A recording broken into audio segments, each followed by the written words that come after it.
Hey guys, welcome back to my channel. Today I'll be teaching you how to make this amazing gluten-free and eggless orange cranberry raisins cake. So let's get started. In a bowl, I'm going to take 6 tablespoons of vegetable oil, 3/4 cup of yogurt,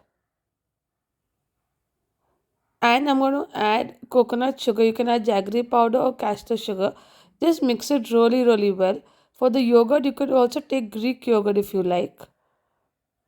Once it's mixed well, make sure add your milk to it, or you can add orange juice also if you like to it. Just give it a really good stir. Once it's really mixed well, we're going to add the flour. Just make sure that you keep little bit of flour for mixing it with the raisins and cranberries so that it doesn't sink in your batter.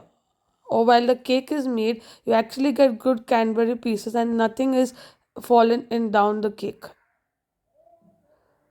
Now, once you've added the flour little by little, give it a really good mix till you get a nice and thick batter. It'll be like a ribbon like consistency.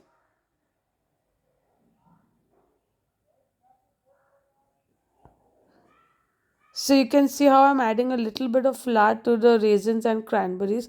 You can do it in the same way.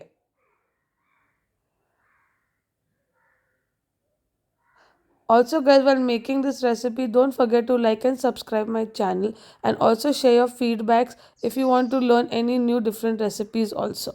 So I'm adding a little bit of orange essence, but you can add a vanilla essence also into it. You can see how good this batter is looking now.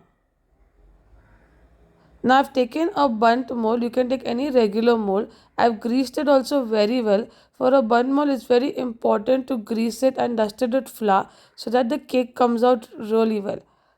So it's gone for baking. Now you see how well this cake has turned out. Hope you enjoyed this recipe. And you can also see how soft this cake is.